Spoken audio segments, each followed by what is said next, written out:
Pusat menjadi sasaran vandalisme. Coretan-coretan yang berisi kritik. Vandalisme tubuh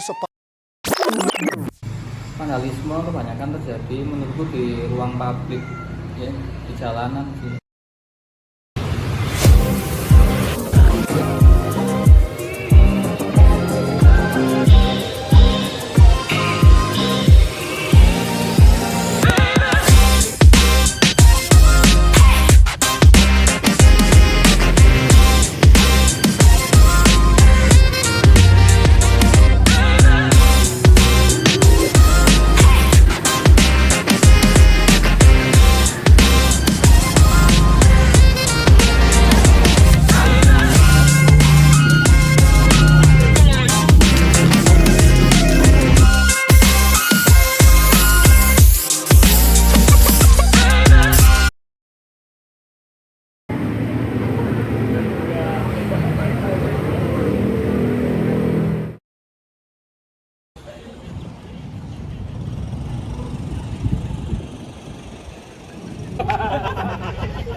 Vandalisme kan artinya pengerusakan ya. Kalau vandalisme yang kalau di grafiti kan berarti pakai cat semprot ya, coret-coret gitu ya vandalismenya. Itu emang bagiannya, salah satu bagian dari street art ya. Yes. Ya kita terima aja. Maksudnya ada vandalisme ya ada memang. Cuman kan nanti kan juga seiringnya waktu kan dia udah nggak gitu lagi. Misalnya anak baru kan biasanya nggak bisa langsung gambar kecil, perlu proses lah. Pasti awal bisa coret-coret, pasti. Depannya nanti kan dia kumpul sama anak lain, udah nggak gitu lagi. Ini sih opini sebagai peneliti atau pengamat aja ya. Ya ini konteksnya Kota Malang, dari beberapa transkrip wawancara yang udah aku lakuin itu di tahun 2004 sampai 2008 tuh grafiti masih sangat awam gitu. Dimana juga banyak yang masih penasaran gitu masyarakatnya. Maksudnya dianggap sebagai coretan biasa atau coretan nakal aja gitu, coretan anak sekolah. Jadi mungkin awalnya itu dulu sejauh yang aku tahu pada akhirnya bisa dikatakan grafiti sebagai sebuah vandalisme tuh ketika ada suatu motif atau tanpa pelaku sadari gitu loh, itu merusak sebuah properti di jalan atau menyinggung suatu instansi gitu, atau menyoret tembok-tembok yang tidak semestinya gitu loh. Nah itu kan bisa dikatakan vandal juga ya, motif-motif yang tanpa mereka sadari, yang tadi cuma mau nyoret nama mereka supaya dikenal banyak orang gitu.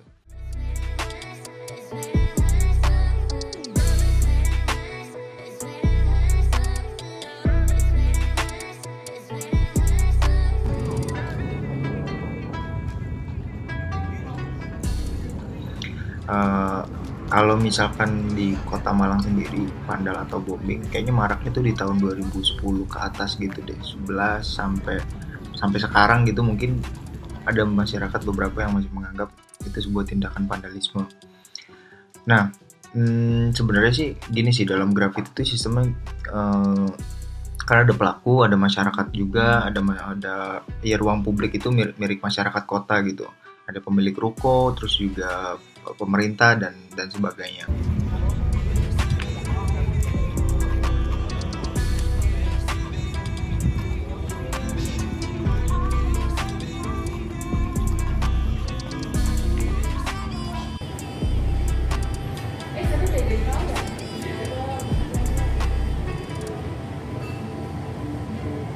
Jadi balik lagi ke tadi kan, suatu fenomena dapat dikatakan sebuah vandal atau enggak itu, atau benar atau salah, baik atau jahat, itu sebenarnya label yang disepakati banyak orang.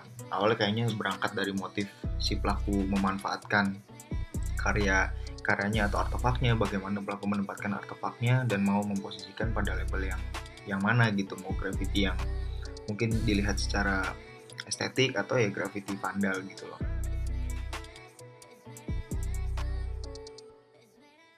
Nah, baik lagi tadi ke motif pelaku, motif itu tadi mereka juga punya tujuannya kan.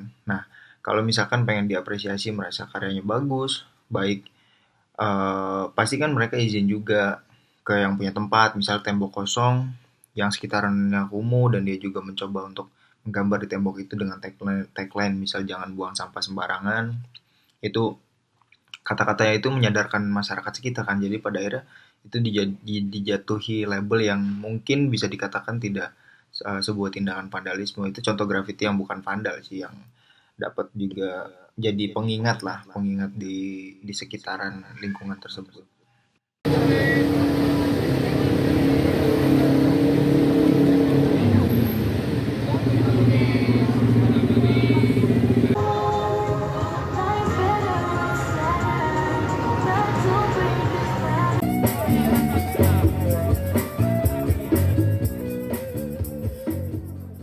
Hubungan Malang sama Jogja atau kota-kota lain sih cukup linear sih sebenarnya sih. Karena kalau misalnya ditarik dari garis lurus lagi nih, dari sejarah skena graffiti dimulai, itu ya emang dari graffiti modern itu lahir dari luar gitu, dari luar negeri gitu. Ya, contohnya kayak New York atau Eropa atau ya dan sebagainya gitu. Kalau diruntutin lagi sih ya kita sampai cari tahu gitu, sampai ada istilah graffiti itu muncul gimana ya cukup jauh dan cukup panjang gitu kalau perjalanan sejarah si graffiti sendiri. Yang awalnya dari coretan-coretan tembok sampai pada akhirnya berkembang di era-era modern gitu, lahir teknologi aerosol, yaitu disitulah mungkin bisa dikatakan graffiti itu dikenal pada era-era itu gitu loh.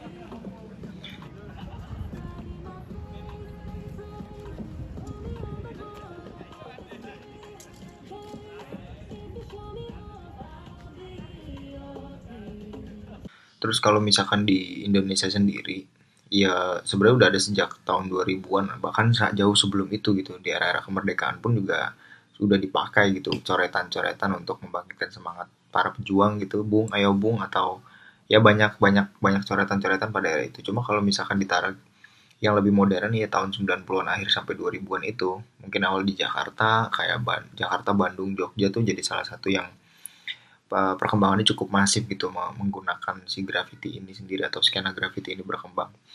Terus akhirnya juga dari situ tuh apa ya, saling tiban meniban. Kayak dari Jakarta ada beberapa fenomena yang cukup menarik sih, kayak saling tiban meniban di gerbong kereta yang pada akhirnya itu bisa sangat bisa sangat ngasih influence banget gitu ke kota-kota lain yang dilewatin sama kereta itu. Jadi Jogja Jakarta sempat ada fenomena seperti itulah. Akhirnya ya pada akhirnya ke Jogja terus ke Surabaya sampai ke Malang tuh hubungannya ya cukup kuat karena memang berdekatan secara geografis. Malang dan Surabaya ya pada akhirnya membentuk komunitas atau kelompok-kelompok di kota-kota tersebut gitu loh.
Dua 2020 tuh teman-teman Malang Graffiti Movement itu kolaborasi sama pemerintah Kota Malang.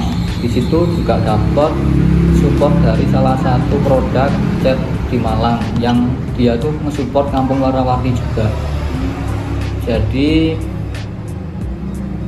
ya dari situ pemerintah akhirnya merhatiin pergerakannya teman-teman graffiti, nggak cuma coret-coret aja gitu loh. Harusnya sih menurutku dari pemerintah juga pun udah kayak gitu, masyarakatnya harusnya juga udah merubah pola pikirnya terhadap graffiti gitu menurutku. Karena pemerintah pun udah menerima. Juga pernah dari Kominfo Malang kesini ya buat wawancara kayak gini juga perihal graffiti. Mereka malah mengulik sisi lainnya graffiti itu dari sisi survive-nya teman-teman gitu loh. Gimana sih teman-teman, kan graffiti kan tergolong hobi yang mahal gitu loh mbak menurutku. Cuman malah sebaliknya, ini hobi yang mahal tapi teman-teman dari backgroundnya tuh yang sederhana gitu loh.